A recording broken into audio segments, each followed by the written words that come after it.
Olá, gente. Eu sou Wilson Baroni, colaborador do Núcleo Espírita Segue a Jesus, e estou hoje aqui mais uma vez para fazer um comentário evangélico, aproveitando esse nosso tempo de distanciamento social, para que nós possamos refletir sobre as lições do Evangelho, que nos auxilia, para que possamos passar da melhor forma possível esses dias e principalmente aproveitarmos esse tempo para que possamos, de uma forma mais calma, mais serenos, observarmos as lições do Evangelho. A lição de hoje que nos foi pedida é do capítulo 9 do Evangelho segundo o Espiritismo, que é um trecho das bem-aventuranças do Sermão do Monte que Jesus nos fez, que diz assim como título: Bem-aventurados os que são mansos e pacíficos. Aí eu procurei até o significado no dicionário da palavra manso e da palavra pacífico para poder entender bem, sem o meu achismo, do que viria a ser manso e pacífico, ou brando e pacífico. E a definição de brando é doce. A gente imagina a pessoa branda sendo uma pessoa doce. Sabe aquela pessoa doce que nós gostamos de estar perto, que nós gostamos de ouvir o que ela fala, e mesmo quando ela nos dá uma bronca, por assim dizer, a gente aceita com mais facilidade porque a pessoa é doce. Então não há nesse relacionamento nada que vai tirar a doçura dessa pessoa. Isso é ser brando. E o pacífico é aquele que deseja a paz. Desejar a paz.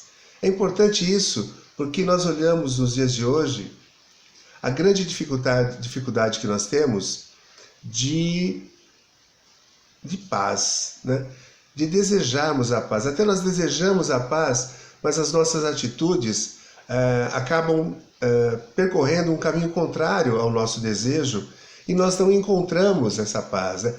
A paz tão desejada fica distante, mas não por culpa alheia, por nosso próprio caminhar. Então, já no título desse capítulo, já nos diz a questão de sermos brandos e pacíficos, ou seja, sermos doces e desejarmos a paz, para que nós possamos ser bem-aventurados.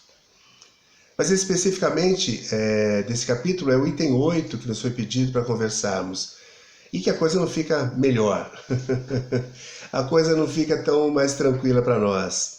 O Evangelho ainda é uma coisa que nós tentamos colocar em prática e nós temos dificuldade ainda. É normal de todos nós que somos ainda aprendizes desse grande Evangelho de Jesus, essa grande luz que surgiu em nossas vidas. E o item 8 fala de uma coisa bem tranquila para nós. Obediência e resignação. Essas duas virtudes são companheiras da doçura, ou seja, são companheiras da pessoa doce. São companheiras dessa atitude mais branda diante deste mundo que nós temos aí, tão adverso que nós temos aí. E a questão da obediência e da resignação, nós confundimos muito, o entendimento, o significado dessas duas palavras. Nós confundimos como se fosse a questão da negação do nosso sentimento e da nossa vontade. Que a gente, em sermos mansos, pacíficos, doces, nós nos tornaríamos fracos diante desse mundo tão perverso, por vezes. Nós nos colocaríamos de uma forma assim tão humilhado diante das coisas do mundo que nós não conseguiríamos nos reerguer. Então, nós preferimos manter a postura da pessoa longe da doçura, da brandura, do ser pacífico, para que nós possamos nos garantir o nosso patamar já conquistado.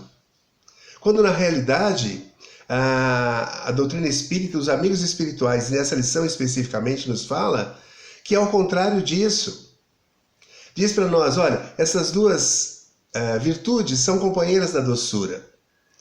A doçura é do brando, da pessoa branda, da pessoa doce que quer atuar no mundo de uma forma serena, tranquila.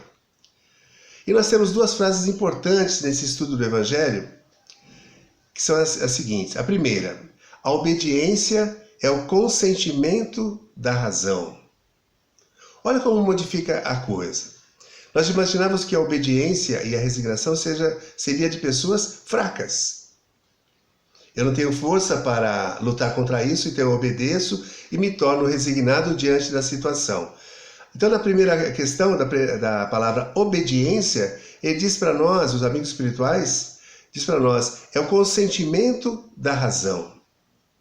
Ou seja, a razão, o raciocínio, né, o pensamento desenvolvido consente a questão da obediência. Nós vamos além da questão de pura e simplesmente olharmos a relação de uma pessoa para outra como se estivesse inferiorizado diante desta a qual eu estou obedecendo. E aqui no caso não é somente a relação entre pessoas, a obediência entre pessoas, mas a obediência das leis divinas. Principalmente. Nós vamos treinando nesse instante também a nossa humildade. Obedecer às leis divinas, vivenciar as leis divinas, viver sob as leis divinas, é a questão de uma obediência que a minha razão me diz é o melhor caminho. Por este caminho não vou me machucar tanto. Por este caminho caminharei mais tranquilo, mais em paz. A segunda frase nos fala da resignação.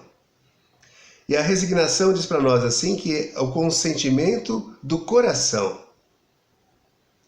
Então, volto a dizer, nós imaginávamos que a resignação, a pessoa resignada, seria uma pessoa fraca, distante da realidade, não teria forças, não teria capacidade de reagir nas coisas, por isso ela fica resignada. Quando na realidade, isso não ocorre. Isso não ocorre. Pelo contrário, somente as pessoas fortes, que já entenderam as coisas, conseguem ser resignadas, conseguem ser obedientes às coisas.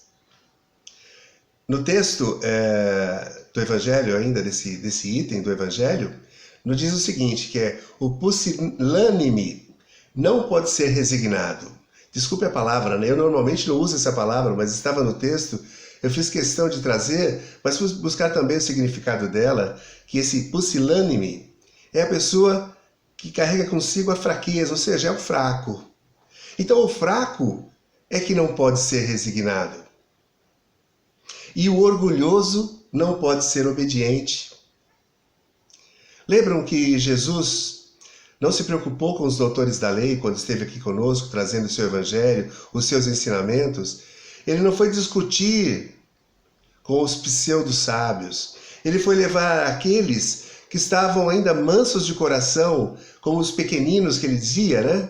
Que poderiam captar os seus ensinamentos mais facilmente, não trariam o orgulho diante de si que o impediriam de entender o que Jesus estava dizendo.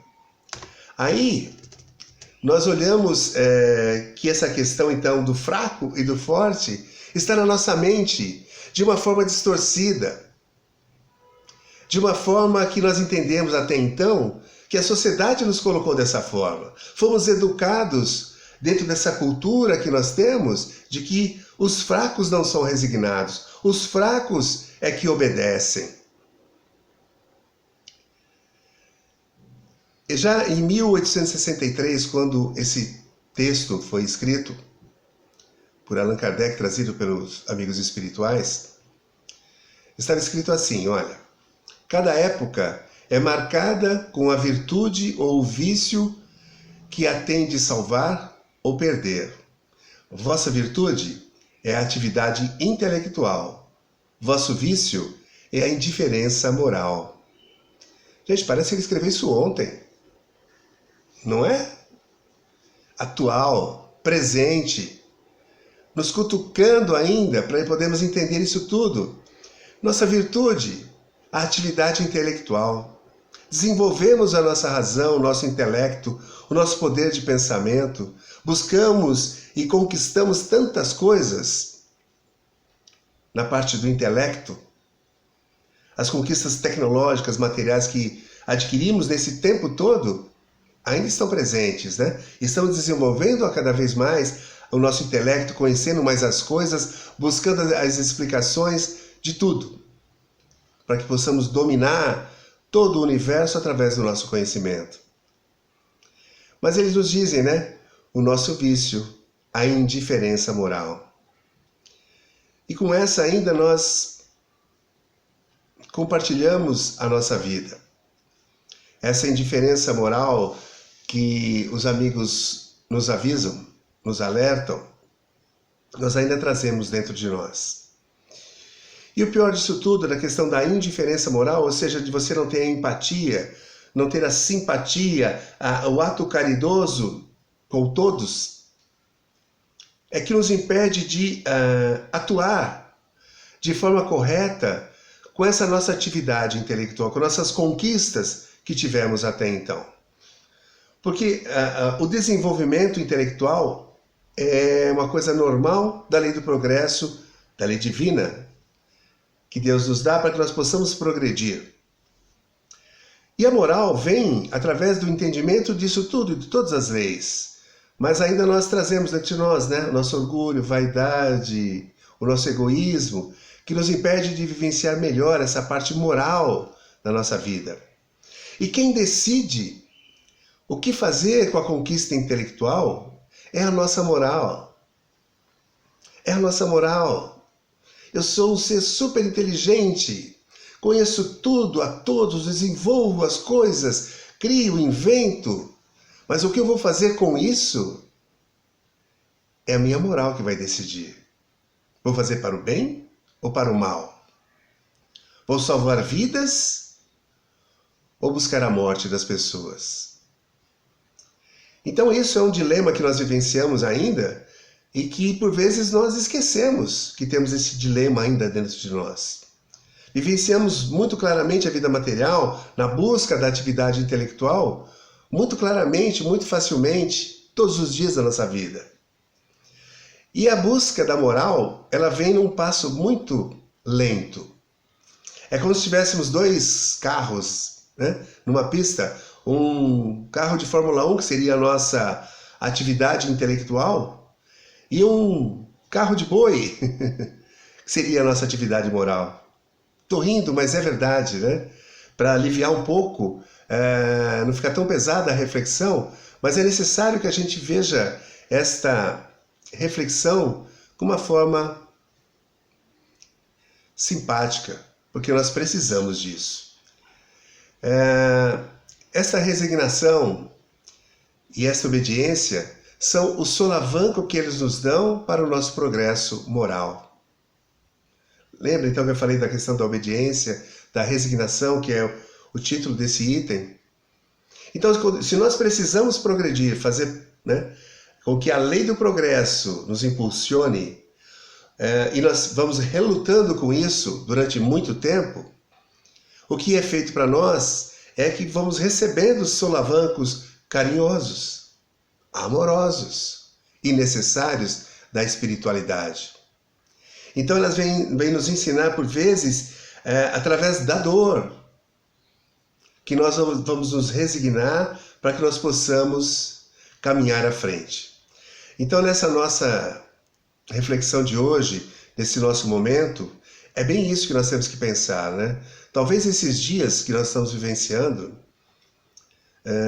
devido à doença presente no ar, nas pessoas, que nós estamos temendo por nossas vidas, pelos nossos entes queridos, e que estamos afastados do convívio social, seria bom que nós aproveitássemos esses nossos momentos de isolamento, temos um pouquinho mais de tempo para uma boa leitura, para uma reflexão mais calma, para um respirar, né? Para buscar a paz interior em nós, para que nós possamos refletir sobre essas lições que nos chegam. O que estará passando por esse momento? Qual o objetivo deste momento? O que eu posso retirar de bom deste momento? Que lição eu posso trazer para a minha vida de espírito imortal que sou neste momento? Então vamos ter a nossa consciência, vamos aproveitar bem esse nosso momento. E a consciência plena de que quando eu estou vivenciando a obediência e a resignação, em momento algum eu estou sendo fraco. Pelo contrário, somente os fortes enfrentam a si mesmos, enfrentam o seu passado, enfrentam as suas raízes, os seus conceitos e preconceitos, para que possamos retirar de dentro de nós tudo isso e sermos novo daqui a pouco. Então é o momento dos fortes, de se resignarem, de obedecerem. Que Jesus realmente possa nos envolver amorosamente, como sempre o faz, nos possibilitando o auxílio dos amigos espirituais que estão sempre conosco, o auxílio de uma casa como essa que nos dá a oportunidade de refletirmos um pouco através do Evangelho de Jesus, e mesmo distantes, mas unidos virtualmente, que nós possamos estar unidos em nossos corações, em nossas mentes, todos nós, como se nós nos transportássemos até o salão de palestras da casa, para que nós juntos, de mãos dadas em espíritos, possamos refletir bem sobre este momento e ao final dele, todos nós saímos ainda mais fortes. Que Jesus nos abençoe e nos envolva, agora e sempre. Muito obrigado.